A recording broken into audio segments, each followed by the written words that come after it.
Steph, welcome. Thank you very much, Andy. Thank you very much for joining me today. And we're in the studio that you recommended, so this is awesome. So thank you very much for this. It's brilliant.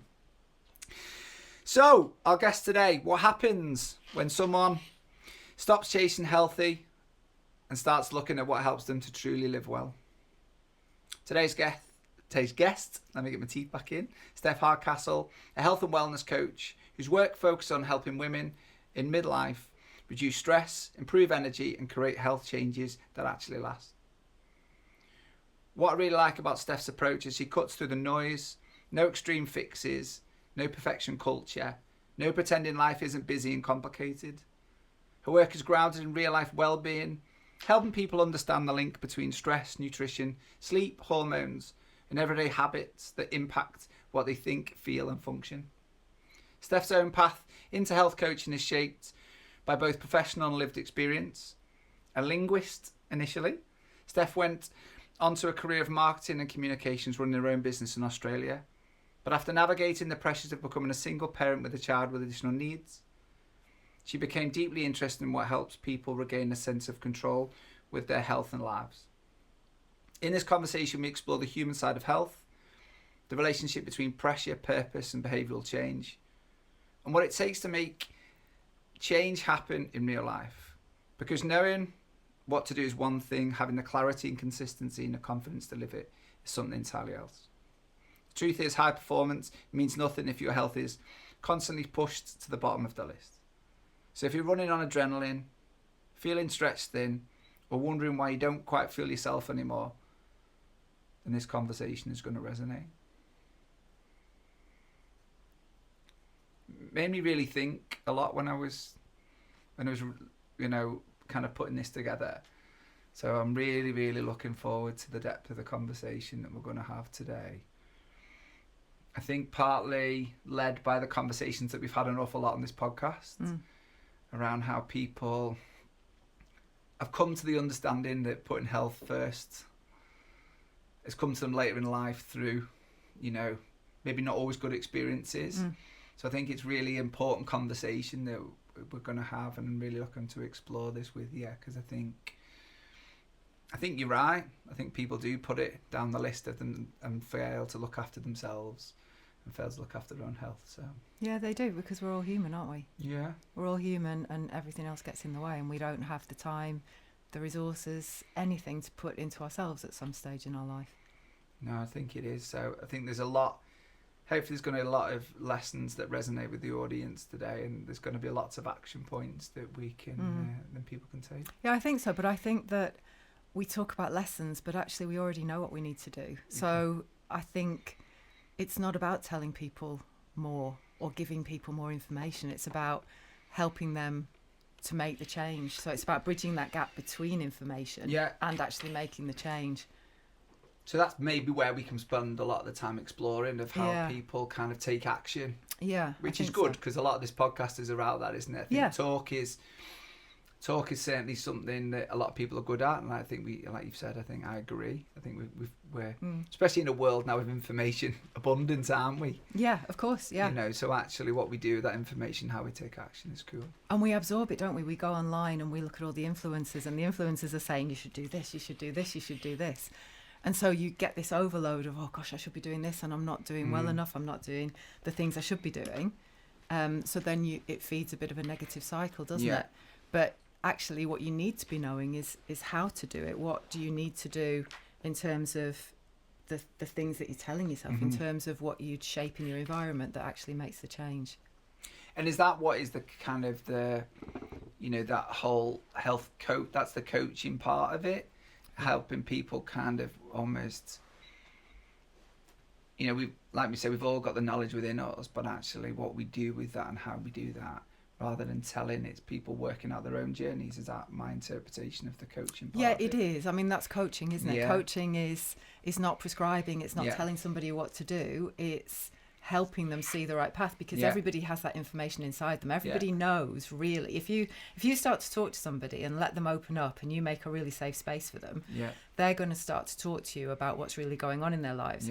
And even though they know that themselves, they might not actually have grasped it. They might not have found that, that really important point that is the thing that will move them on to better and bigger things. So it's about opening up that conversation, and then it's about guiding them to better solutions, which you know that very well. It's the fundamentals of coaching. It's not dwelling on what's happened, what's caused that trauma, what's caused that problem. It's okay, we acknowledge that, but then we're moving forward, and we're going to make changes. Nice. And I think both of us, one of the things we talked off air, and I think where we're both very strong at is keeping that non-judgmental space, isn't it? Yeah. And hopefully we can keep it on ourselves as we go through this, because that's the other challenge, isn't it? That we judge ourselves quite heavily. Yeah. And actually, one of the things that I find really inspiring is unconditional positive regard. Nice. And I think that that's so important. It's something that we learn, and something you don't realise in your own life so much until you really stop and think about it. That you approach people completely without judgment, and in a coaching context, that means that you sit down with them, you have absolutely no judgment about them as a person, about what the story is that they're telling you, and they then feel safe, they then feel able to talk to you about all the things that they need to talk to you. No, it's really important. No, I love it. Can we just we always start with curiosity with this, and I'm gonna kind of take a curveball.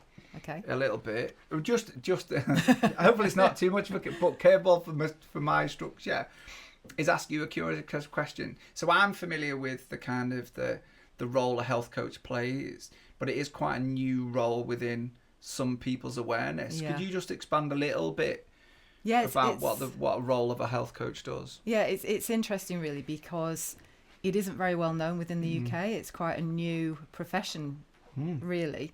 Very big in the US, less big here. So I know that in 2020 there were 60 health coaches in the UK. Okay. So small numbers, right? By last year that had gone up to about 1,200. Right. Okay. So big increase. Yeah. But knowledge hasn't expanded. Okay. Alongside it. And I guess what I'm curious about is what will it take to make health coaching part of the mainstream conversation about health? And I think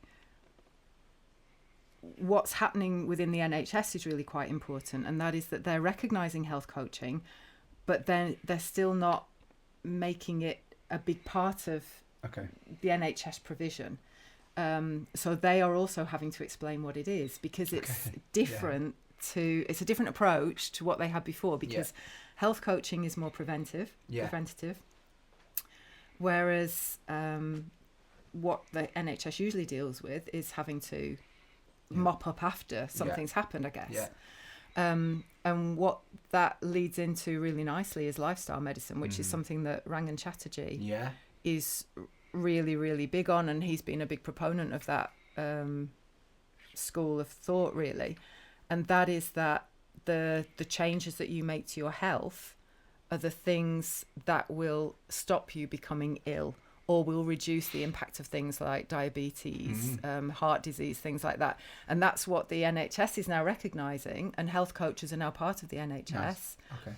But it is still not something that's widely recognised. And I think often part of my work in talking to potential clients is education, is having to say, why does this approach work? What is this approach? How is it new? How does it help me? And I know that I was at a wellness fair at the weekend, and whilst I was waiting for people to come into my talk, I just talked to the people that were there and said, can I just ask, just out of curiosity, do you know what a health coach is? And nobody did. Okay. Which is quite astonishing, really, because it is established, it is important, but it's, I guess people are just not getting enough exposure to it to know. So hopefully we can help with this as well. Yes, can't we? That'd be amazing. Yeah. So I one of the things I've just hearing that and listening, it's we're trying to take a more proactive and less reactive approach to our health. Yeah. Because I think you're right. I think majority of people are, when we feel unwell, we think, we need to do something about it.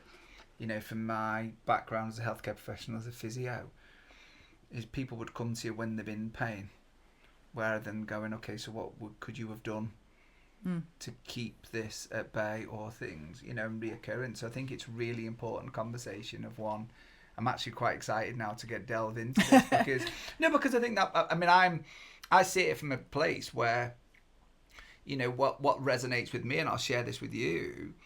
So I'm the kind of person that gets my bloods done because I'm going, okay, so where am I? I supplement quite well. My diet and nutrition, my training, all a part of that. You know, I monitor my sleep. I calorie track. I do all these things because I want to be the best version of me. One, how to turn the best version to turn up as being a dad, which is I see my primary role. I happen to have a few other jobs as well and projects I'm involved in. But how do I get the best version of me so people see the best version of me? But also, how do I be the best version of me in my 80s, 90s and 100s? And I'm making that decision in my 40s because I think by the time I get to that point, it's too late. So that proactive approach really resonates with me. And I know when you reached out, I was like, oh yeah, I'm going to like this because it's something that sits close to me. So yeah, but I think that's great for you. That's you're able to do that, and that's where your mindset is right now. But for so many people, they're not there yet, and that can feel quite daunting. What you're already achieving is a lot, right? So if people start small, they can get to where they want to go, and they shouldn't necessarily have such a big goal that it's not helpful. So if people are thinking of changing their health, then it does start really, really small. And I know, you know, when I was younger, I just used to push through, you know, talking about what we can change. And I wasn't thinking about my health because I was really healthy. I'd push through. That was just what I did, you know. If something wasn't quite right, you know, talking about what people coming into your physio thing, if they'd have come to you earlier. But as you get older and as life hits you, you don't recover as quickly, and you start to notice you know, the impact of stress in particular, that compounds, and that really creates, it wreaks havoc with your whole body. It's not just a mental thing, stress, it actually has a physical impact as well. And that's the point really, where before that causes the damage that it can, and it has with me, I've experienced that, you need to be aware of the signs. And you know, a lot of this work is talking about awareness, I guess, being aware of what's happening to you, being aware of what your body's telling you long before it starts to shut down. Nice. Okay. Yeah. And is that where the education part that you said, a lot of the work you do is around education? Is that well, the education part is really in saying what health coaches do, in saying what the approach is, and why it benefits you and how it's helpful. But of course, health coaching is also education, because a lot of people, whilst a lot of people do know what they have to do, a lot of people don't necessarily know. And in fact, I was speaking to somebody at the weekend, and he said that he has a problem. He just wants sweet cake. Okay. And he said he does everything. He trains really, really well, does everything he needs to do, eats loads of protein, but he just wants sweet cake in the afternoon. Okay. So we delved a bit deeper, and you'd think that, you know, he knows what to do. Great. Why is that happening? It turned out that his breakfast was a banana. Okay. Well, you know, I know that that's not a great breakfast. Yeah. But he didn't. Yeah. So he knows a lot, but that one little thing he didn't really know about. And so the education part of it is making people aware of the things that they can do to change their health. Nice. Yeah. Nice. So the podcast is kind of in three. So for new listeners, or just to kind of share, you know, we're going to try and, I think already people have got a flavour for what we're going to talk about, so it's great. But the unlocking human potential for me comes in three things. How do we get the best out of ourselves? And so I'd like to kind of explore that with you. And then how do we get the best out of others? And what we do with that. So again, maybe the role as a coach, how that role plays out to help other people. And then I think if people have listened to us for an hour, I know we'll probably have a really good conversation, but I always think it's not always that obvious when we listen to conversations. Okay, so what can I do with this? So what we'll try and do at the end is try and pull it together so we can go, okay, so, you know, what actions, like you said, what can people actually be doing to make maybe the smallest of habit that people could start today. You know, we might even set the audience, we will be setting the audience some challenges to try and, because I think I think it's important, like you've said. I think we are in a world of knowledge, but actually, then how do we, what we've certainly found with the podcast is by just setting some little challenges and from people to just choosing to explore those and actually seeing those small little changes and what they feel like for them. It makes the impossible possible, or it makes that first step to go, and actually this is something I can do. Yeah. If it's moving from a banana to actually, some toast in a banana or a bit of porridge in a banana, then those little steps in a direction there. So yeah, and I can set up a challenge on my website. That would be no problem at Awesome. all. They can get somebody to follow that. Yeah. Perfect. So when we talk around optimizing ourselves and unlocking our own potential, where does that land with you in the world that you do? Oh my gosh. I think so. I'd always been quite healthy, quite fit. I lived in Australia for quite a long time. Nice. So that's quite a healthy place, right? I think. Oh gosh, I think for me it was about taking control back and finding my purpose. Okay. So optimizing myself is living by the things that I teach. That's really important. But also finding my purpose, because you talked earlier about being a parent, and being a parent can be all consuming, and you sacrifice a lot, and you do that gladly, you do that happily. And when you're a parent of a special needs child, I think when you're a standard parent, there's a point where it shifts a little bit and you can start to look at yourself a little bit more again. And when you're a special needs parent, I think that shift doesn't always come as easily, because there are always needs. And I think that there was a lot going on. I went through quite a lot of stressful life events all at the same time. There were a lot of difficulties with my son's school, which became had quite an impact on me. And I think when all that happens, you just become overwhelmed with it. There's at no point are you looking at what should I be eating right now, or I must go out and have a walk. I must just meditate for a few minutes, or I must just have some time in the garden, because that's just not even possible. It's not even there. And I think for me, stress caused so many problems. My hair fell out. I got reflux. I got IBS. I got lots of things happening with my body that weren't good. Cortisol everywhere. And I think it's only when you allow yourself the time and the understanding to say, this isn't okay anymore, it's not okay for this to be my normal, that you step back and you look at what actually you need in life. And one of the things that I realised that I needed, my son was older, he was settled, I knew that he was doing okay. And for the first few years as a special needs parent, that's not often it's not often a given, really, because you're fighting a lot. You're battling to get help and support and just to help them progress, really. But there was a point for me, there was a tipping point where I said, okay, what do I need? I'd always had, a good life. I'd been all over the world. I'd lived all over the world, different places. I'd run my own business. I'd been out and about. I'd been networking, and my life had become really, really small. So it was about finding purpose. I didn't know that at the time necessarily, but I knew that I needed something that I could make mine. And it was really strange, actually, because I knew that I wanted to help people. I knew I didn't want to do marketing anymore. I knew that wasn't my world anymore, because your perspectives change. You've got a special person. You're not really interested in, how am I going to sell somebody's biscuits? That's or insurance products. That's not it. And I think that I just wanted to help people. And my first thought was that I'd help people with autism, or people affected by autism. But that was too close to home. And then I was looking at some magazines one day, and picked up a magazine, and there was an advertisement for a health coaching course. And I read it through, and I went, that is everything I've been looking for, but I didn't know it existed. It's amazing.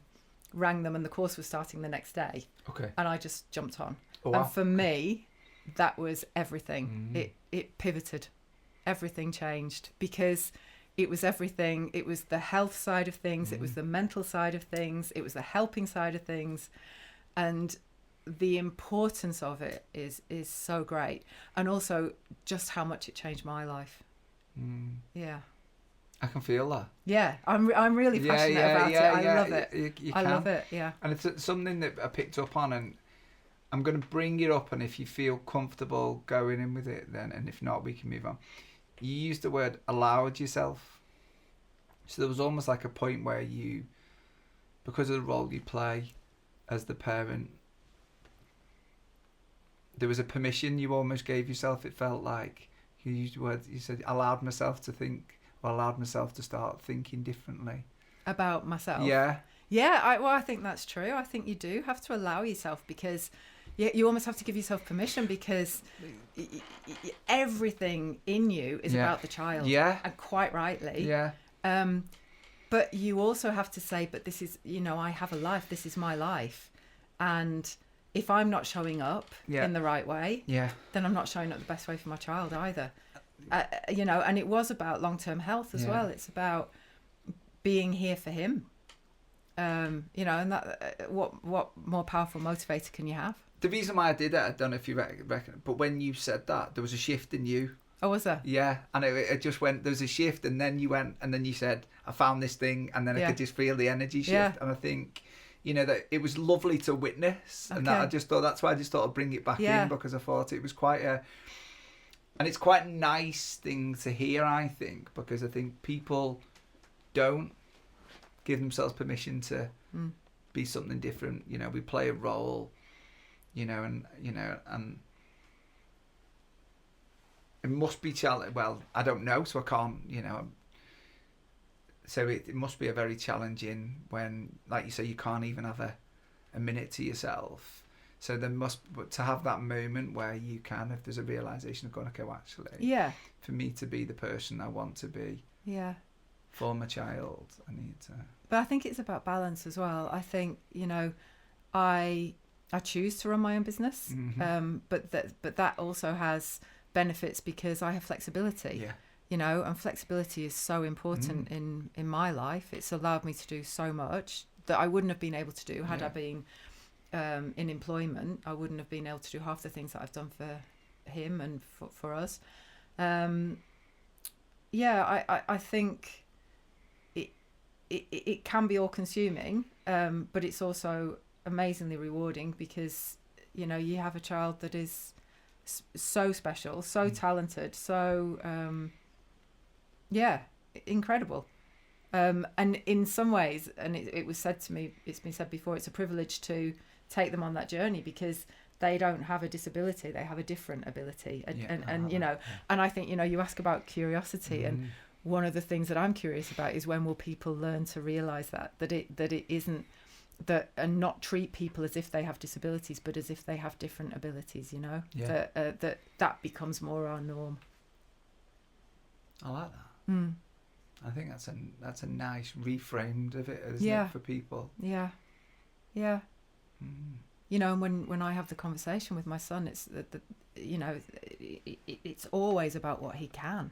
It's amazing that he has amazing skills, and his superpower is making people happy. Right. Okay. Yeah, I've always said that to him because he does. He's a joy, right? Yeah. He lights up the room. So it's about it's about messaging, isn't it? It's about how you reframe things. Yeah. But that's so important in coaching as well because you have to help people reframe the way that they talk to themselves and the negative self-talk, And I love the fact that you've framed it in a way that you've almost named it a superpower. I think it's I love that, and that resonates with people of all ages. Even adults. If you say, well, "Is that your superpower?" They kind of maybe, we can stand behind that, can't we? Yeah, I like that. So, what do you feel then?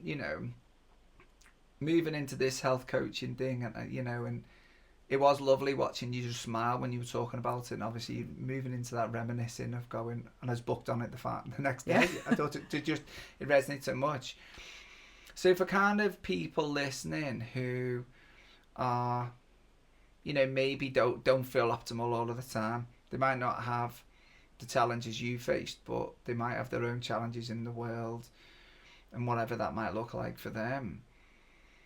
Where does like health coaching and what you do help kind of get the best out of, or what could they be doing to kind of get the best out of themselves? Well, they're two different questions, aren't they? So one, if you want to get the best out of yourself, you've got to be honest with yourself, I think, haven't you? Okay. You've got to look at what you think is not working in your life. And I think one of the most important things is looking to see how you can get control back as well, because often things will take our power, if you like. If we feel that we're not in control, then we feel like we can't influence anything about our health either, because we're lacking authority over anything. We're lacking agency, aren't we? And I think the people are most successful at making change when they believe that they are responsible for the change around them, and people are less likely to be able to change if they believe that external forces are the things that are creating the problems. So if I made this improvement, that would work, and we'd get some advancements. But if you say, well, it's because that's not working over there and they keep doing that, then you're not gonna make as many improvements, because you're shifting the responsibility for your own change, aren't you? So it starts with self and responsibility of self, and almost the accountability of what you can control. Is that what we're saying? In a way, but I think that comes further down the track. Okay. I think first of all, it's being prepared to be honest with yourself. I think accountability and being aware of what it is that's happen a little bit later on. I think you've got to be really gentle with yourself at first. I like that. It's really important. And I think when you do talk to a health coach, what you do initially is to sit there and make goals. Now, not goals in the traditional sense of goals where they become unreachable, and I'm gonna improve my health, I'm gonna lose 14 stone by next week. That kind of, it's not about that. It's looking at where you want to go, and then it's about exploring your lifestyle, exploring your environment. What can you change to make that goal happen? And as you go through the health coaching process, often those goals will change, because you think that you're going to be happy if you lose 4 stone, but actually when you go through it, that's not what's making you unhappy. What's making you unhappy is something else that's going on in your life. And it's that you need to focus on, and that it's a moving feast, so it's about exploring where you are, your environment, your lifestyle, and then looking at what's getting in your way of making the changes that you need to do, and then moving forward by putting new habits in place in small chunks. So is the first step just being, you said, honest with yourself? Is it just accepting where you are? Yeah, that's a really good way to say it. Yeah, you accept where you are. You accept that things aren't quite right. You know you need to make change. You might not know what the change is, but you know that you've got to look honestly at it and maybe get help. Because I think that's where a lot of people struggle, don't they? They're not happy where they are. And like you've said, they're putting those barriers or excuses or blame on other things. Whereas I think if you can come back to, I hear an awful lot, I'll be happy when ... Yes, yeah. And my always response of going, well, why can't you have it today? Yeah. Why do you have to wait until you've achieved that? Yeah. For you to be happy? Well, I know someone who needs to make changes to their health, but has said, I can't yet because I've that's got to happen. I can't yet because I'm working on this, and I can't yet because I'm working on that. Right. But your health underpins everything, that at what point are you going to realise that the health is the thing that needs the action? Yeah. How this could be a big question, of which I know. So how do we help people accept themselves?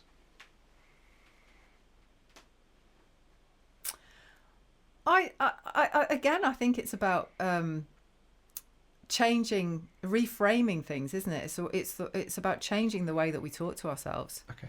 And I think women are particularly bad at that, to be honest. I think I had one client who thought that she needed to improve herself all the time. That's what she did. Self-help books, loads of, courses, anything that she could get hold of because she wanted to be better.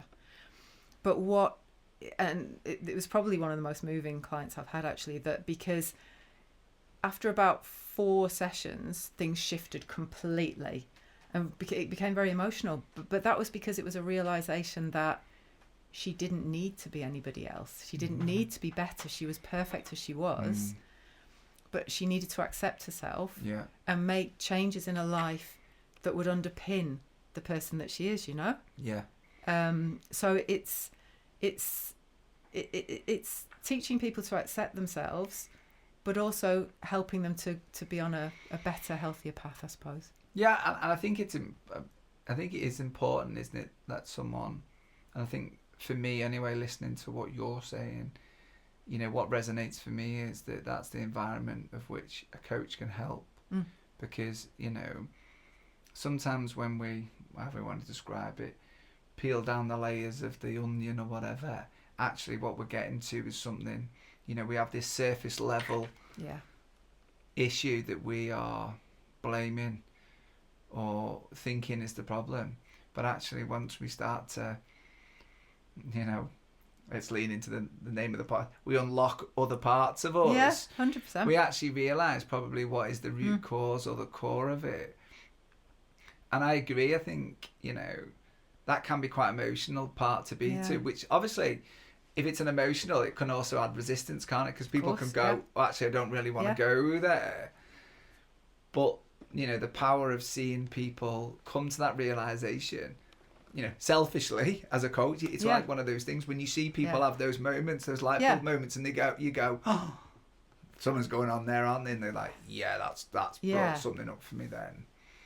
So I think they're really nice moments, and it's helping people, isn't it, get to that point. Yeah. And would you say then getting to that point helps them, that long-term sustainable change? Because I know that's something you're really passionate about, aren't you? It's not just, all right, eat a bit better or sleep a bit better. It's actually creating those healthier habits. I don't think you can get to that long-term sustainable change until you've sort of found that core person or that core being that you are, because you've got to accept that, and you've got to accept the boundaries and the environment and everything around you, and make the changes that you need to within those things to be able to make long-term change, because you've got to make it so that it works in your life. So you've first got to unpack your life a little bit, I suppose, haven't you?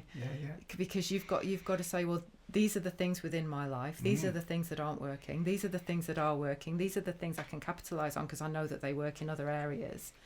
How can I bring these things that work really well in other areas into the areas that aren't working so well? Like, what skills do I have that are going to help these areas? And then you optimise your environment, I think. It's interesting to say, because that was the bit that was resonating for me, thinking, once we've learned to accept, there's a, and I guess I'd gone to thinking, so all of a sudden, if I'm in a family dynamics relationship, friend groups, whatever other relationships people have got in the world, and my habits are mirrored by others or accepted by others, and then I start to change, it's about then how do I, if I've started to learn to accept myself, how do we get other people to, or surround myself with people that are going to support me on my journey as well, aren't we? Which I think leans into the environment piece that you were saying. 100%. So it's really difficult, isn't it? Because if you want to start eating healthily, but you've got a family that likes takeaways, or you're surrounded by people who are negative or who don't support your growth or your health journey, that's really, really difficult. And that's something that you then have to learn to navigate in a different way, because you're not going to change those people. So you've got to place yourself within that world with a new a new understanding of your place in that world, and confidence to be yourself within that world, but be different. And I know my son's godfather, in fact, he didn't drink alcohol when he was at school, Right. in the older years when they were all going out.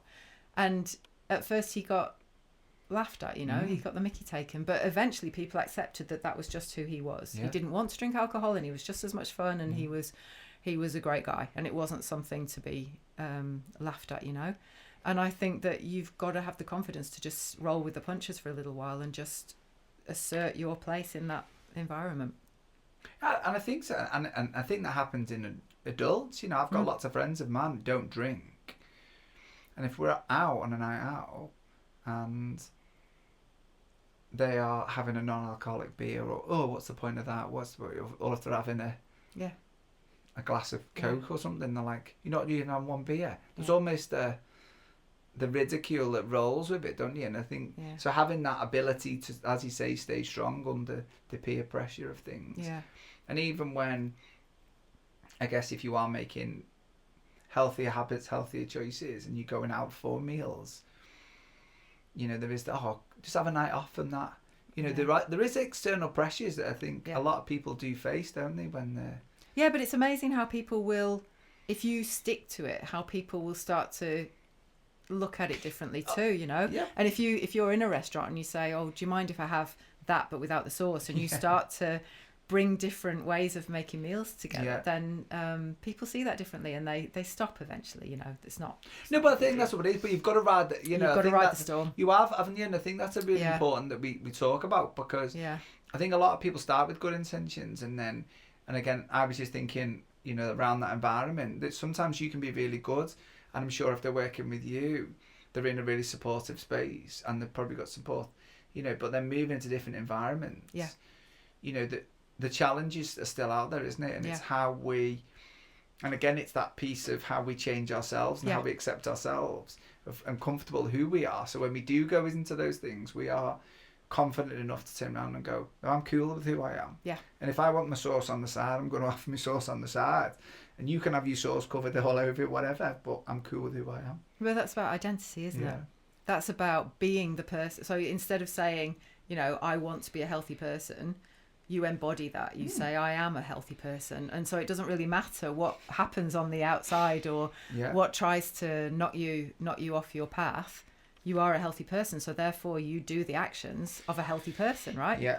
It's the same with anything. If you identify as, I am a good dad, then you act as a good dad. Yeah? Right. It's true though. Yeah. You don't want to be a good dad. Yeah, but again, and that, you resonated with something that made me smile, then, because I think that is certainly my definite identity, and it's also something that all the decisions I make through my lifestyle choices, my health choices, my work choices revolve around that. Yeah. So I'm very comfortable. So how we even eat and cook at home, I see it as, yes, I enjoy to eat healthy. I'm prepared to sit and cook fresh and cut vegetables and all those kind of things. But subliminally, I'm hoping Isabel's looking and going, everything... we're not just getting, and there's nothing wrong with if you want to get a sauce out of a cupboard. I choose to show that everything we made is fresh, and we eat well, because I think it's important, especially because I spend my whole life telling people to make good choices. I think it'd be ironic at home if I wasn't doing the same thing. I take her to the gym, I train with her. She comes exercising with me because, again, one, and I will say this out loud, it's also accountability to me. Because if I've worked all day and I'm tired, and she comes home from school, won't we go on the gym? I can't go, oh no, I'm tired, I've had a tough day. I've got to go, oh God, she's keeping me accountable, which is helpful to me. But also, she sees we're working out 2-3 times a week. So I'm hoping, and you can only hope, by being that person, that some of those habits then rub off. That then when she goes to become an adult, she makes smarter choices and more intelligent choices. She might not, and it all might backfire, and we're having a giggle about that in a few years' time on part 2 of this. But and I think it's important because hopefully we're building that environment around us, which that only comes from myself and how hopefully I can influence others in my Yeah, of environment. course. And the same thing applies to workplaces, it's not just home. It's you're creating an environment in a workplace. Is that also helping people to be the best that they can possibly be? Or is that stopping them from achieving their full potential? It's exactly the same. So kind of brilliant caveat into the next part of this pod. Brilliant. lovely, brilliant. Miles better than I would have done it. That was brilliant. Miles better than I would have done it. But on that, so, I think we've covered some really good ground. I think some really nice things about, one, what a health coach is and how we can obviously get the best out of ourselves and what we can do. And I think there's a lot about that.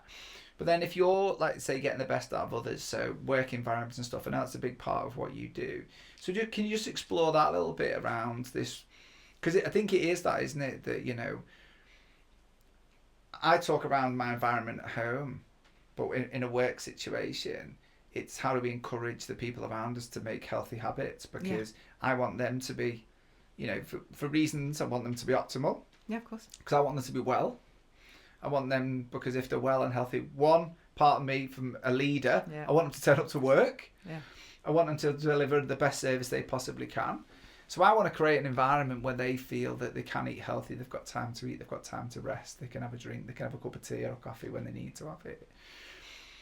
So in your experience of what you do, what could people be potentially doing within a workplace, or how could we encourage some more? I think living it and not just giving lip service to it is really important. I think workplace wellness is more than just a fruit bowl in the kitchen, or lunchtime awareness session. In fact, lunchtime sessions that almost says employee well-being isn't really important because we're doing it in your lunchtime. Okay. So that's quite an important shift. Interesting. It's about creating an environment where people feel comfortable, feel empowered, don't absorb the stresses, and if the stresses are becoming too much, then they have a pathway where they can go to manage that. And also, I think you don't stop being human when you go to work. No. You still, if you've got lack of sleep, stress at home, then that's going to come into the workplace with you. Well, how does that, is there any help for that in the workplace? Is there understanding of that in the workplace? Because ultimately that's going to affect performance, that's going to affect decision making, it's going to affect how you lead, right? So if you have a culture that says we're supportive, we'll do what we can to help, then I think that the person feels safer.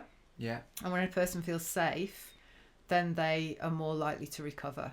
But if they're then, you've got to get this done, if there's more pressure put upon them, then they're going to really struggle to recover and make good decisions, really.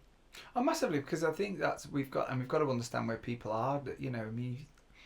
If people listen to this, I don't know how many people they might have in their office, but if we don't understand where they're at, they could have young kids that have kept them awake all night, so that they're going to arrive and they've probably had very little sleep or very disturbed sleep. Yeah. So we all know the power of sleep and the effects that can have. It might be, just thinking of my own world and my own friends have got ill parents and so at different, for people might have kids at one end where they're like going, oh my God, keeping awake, but the other end, they've got parents that they're finishing work and they're jotting off to see them, the parents, and making sure they're looking after them or keeping an eye on them or worrying about them at night. There's lots of things, isn't there, that goes on that affects the way we turn up. Because they call that the sandwich generation, right? That you've got kids on the one side and you've got elderly parents on the other, so you're in the middle and you're holding everything together. And I think for women in particular, that becomes a bit of a problem because it also then coincides with the menopause often. Yeah, okay. And at that point where that happens, then you're trying to make changes in your life or you're trying to get things done, but your body's fighting against you in some ways because you're going through changes that are making things a lot harder to cope with. Stress becomes different. Stress actually impacts on the hormone, but creates hormone imbalance, or it adds to hormone imbalance, and the hormone imbalance fuels the stress. So you get a bit of a double whammy in midlife. So it's another thing that employers have to understand, that women are going to go through changes, and they're going to be going through difficulties. You know, they're going to get hot flushes, they're going to get brain fog, they're going to get things that can't just be managed out of them, if you like. There's got to be some awareness of that, and I think education within the workplace is really important, and doing workplace wellbeing sessions is really important, because it takes them through, you know, how do I cope with stress in the workplace? How do I cope with stress at home? How do I eat better for nutrition sake, so that, you know, in the afternoon I'm not running on empty, and I can feel like I can get through my day. You know, it's such a big area, but it's one that isn't yet being looked at necessarily. Well, that was the question that was kind of resonating in my head, of where do we sit with this in your experience? Because where I was sitting, I think there's lots of stuff that's changed, isn't it? So there's the awareness piece. I think people are getting better, and I don't know if you'll challenge that or not, but certainly I would hope that, and I think sitting here as a male, we're more aware of it existing, especially, you know, and but also, as I understand it, and I'm certainly not going to get into this depth conversation, I'll let you take the lead on this, but certainly going into knowing that a lot of women that start with the symptoms are navigating their own, what's going on for me, what works for me, what, you know, and so they're almost having to relearn a different version to accept as well. Is that... Yeah, but often they don't know what's happening. Well, that's I guess my point. They know there's a change. It might be, like you say, the brain fog thing of going, I don't feel as clear. Yeah. So there's this misunderstanding of what's going on for them. Is it lack of sleep? Is it busyness? Is it hormonal change? Is it part of the world?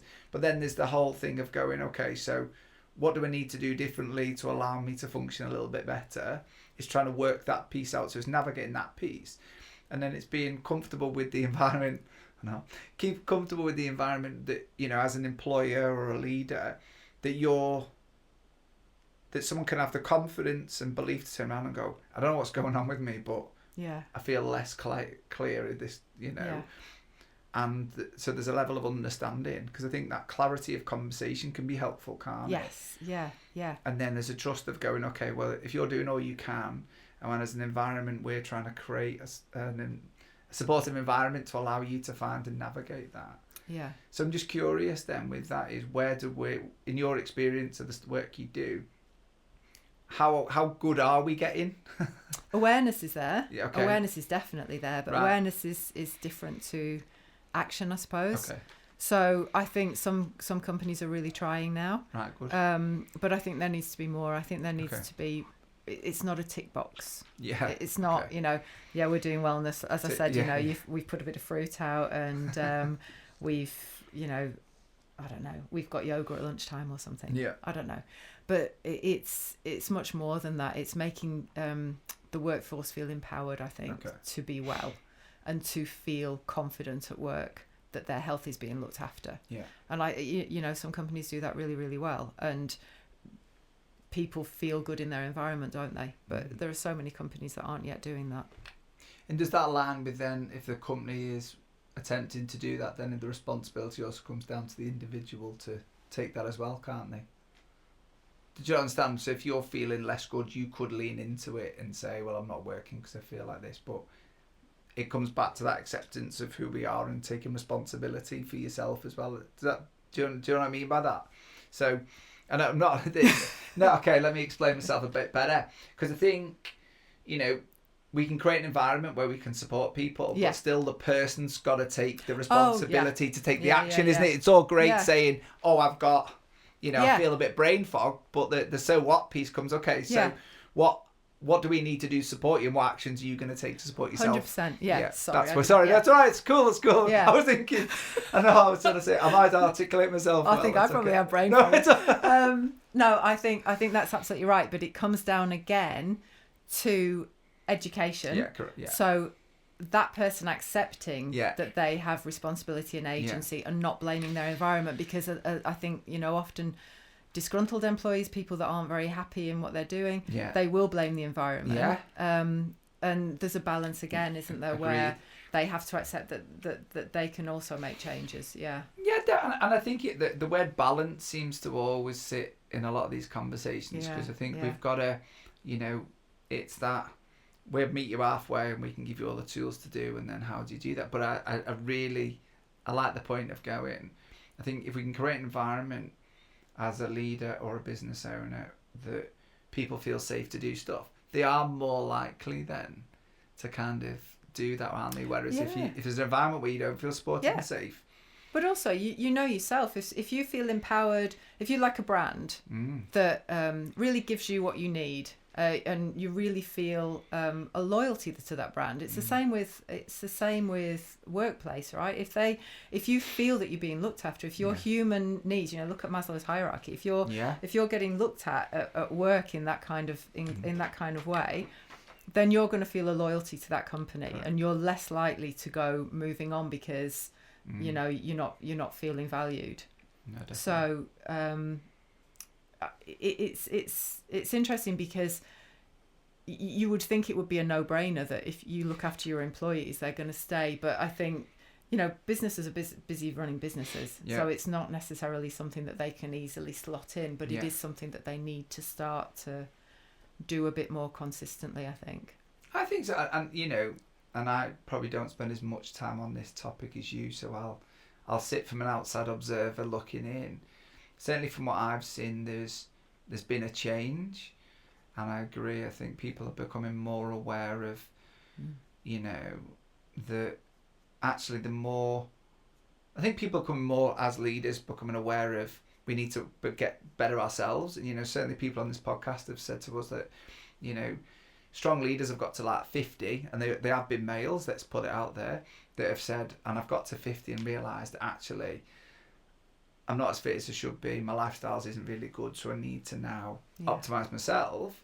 But what that's then is then they've looked at themselves and gone, hold on a minute, I need to be incorporating these further down the lines. Well, what we're saying, going back to where we started this conversation, we can actually be proactive from the back. We don't have to, if you're a leader listening to this, you don't have to get to the point of you getting stressed and unwell for you to think, I can be proactive in myself. But also, if I apply that same lens to my team, and how do I create a proactive, and how do I support each and every person in my organisation, and how can I help support them feel optimal, then there's an element where that loyalty and how people turn up to work is going to be better as well, isn't it? Of course. And also, you think about what that does for a team as well. Massively. If you're all singing from the same hymn sheet, you're all in that supportive environment, you're all feeling the need to look after each other's health, create an environment where people feel safe and supported, then your team cohesion is better.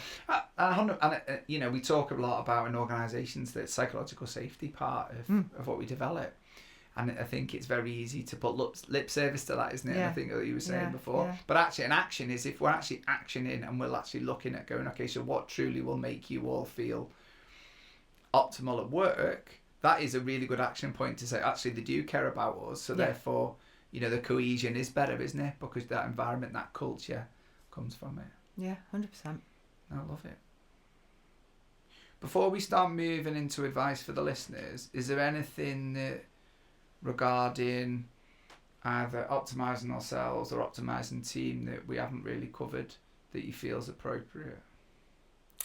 Oh, now I'm on you the can't spot. say no.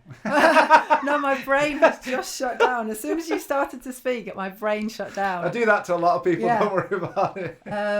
If there is, it'll come to me in a perfect. second. Okay. Because I'm conscious that,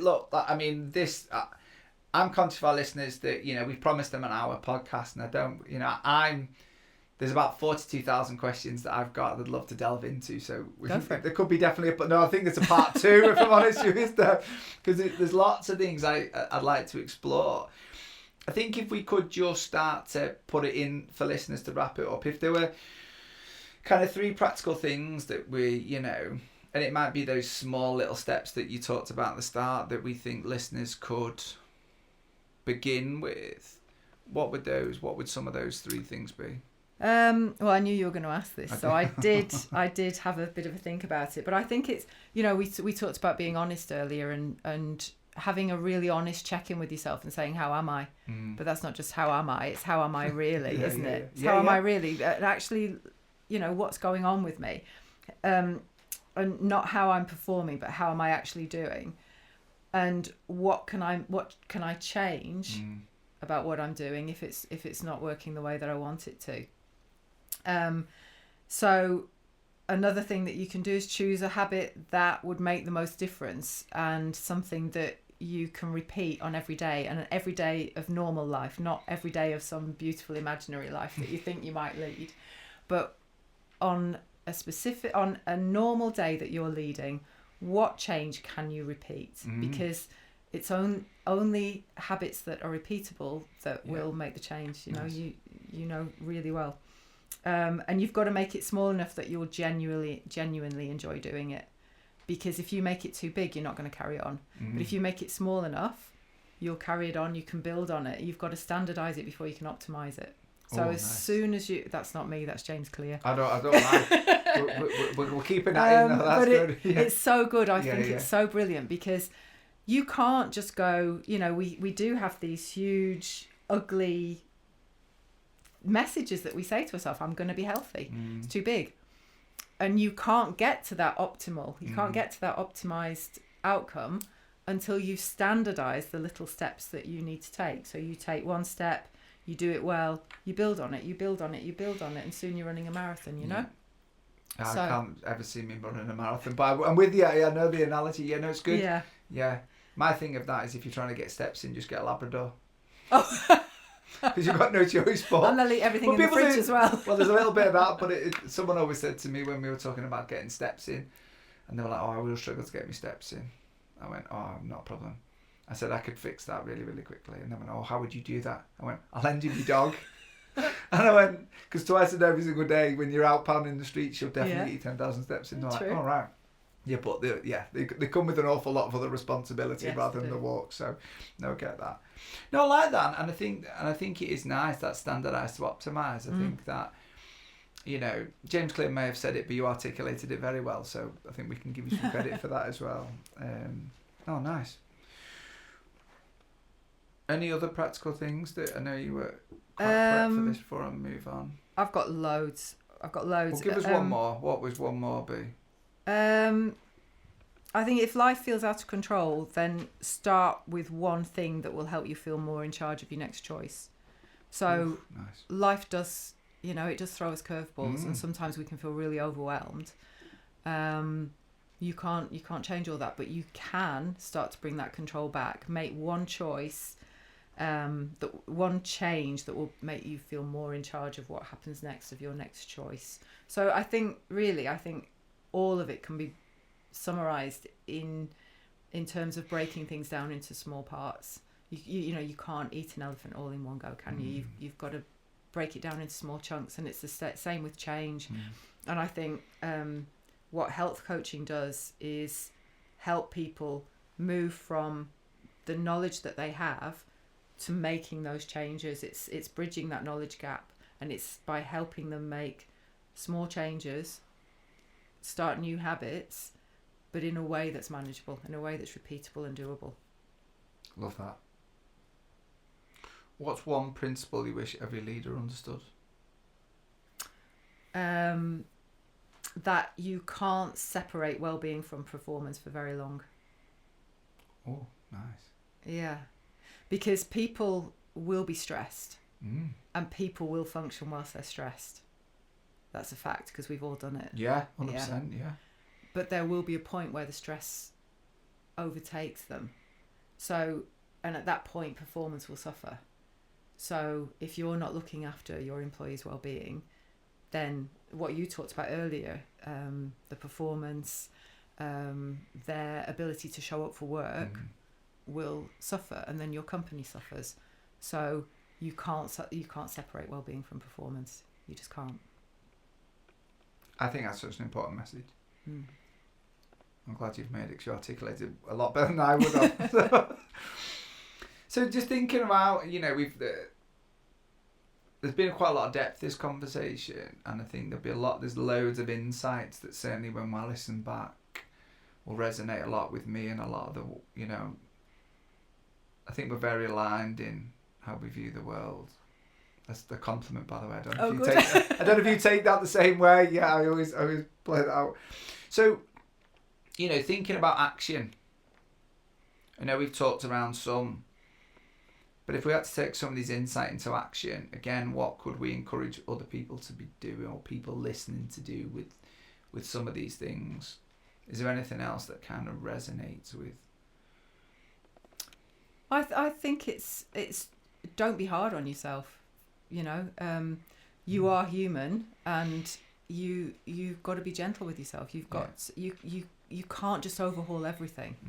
You've got to go back to the basics and look at what you can change gently, because that's the only way that it's going to work over the long term. Just be gentle with yourself, be kind to yourself, and stop the negative self-talk. So reframe things, not, why is this happening to me? Mm-hmm. But what can I do to change this? So maybe start there. Maybe start by reframing the talk that you tell yourself. My addition to that, I would say, and if you are listening to this and feel that, all right, well, that's easier said than done, then maybe that leads to my next question of where people can find you. Oh, love that segue. That's very good. So I can be found at wellhealth.uk. Yeah. I can be found on social media. We will put all these links in this in the notes as well. Yeah. And so I offer one-to-one sessions, group programs, and workplace wellbeing. Nice. And what are you working on next? What can people be looking out for the work you're doing? I've got a group program running in Clitheroe. Awesome. Starting next week. Okay. And then we'll be opening up some more online group programs as well, which are really good because there's accountability, there's support. Nice. There's people that are at the same stage of life and understand the pressures. So it's a really supportive, safe space. Perfect. So again, once those links are in, if you want to share them, and we can share them. Is there one final challenge you'd like to set our audience? Oh no. We love setting action and challenges on this pod, yeah. Follow me, join my group. Yes. I've got a Facebook group. You can join the Facebook group, okay. Which is the Midlife Health Reset, I think. So that is that's my framework, is the Midlife Reset. And awesome. Yes. That's so it doesn't beep because Nick will go mad at me, so don't worry. So, well, listen, it's been lovely. Thank you very much. Yeah, I really thank appreciate. You, Andy. I've enjoyed it. I really, really appreciate a conversation, and thank you for your time. Thank you, Andy. It's been lovely. Yeah. Thank you.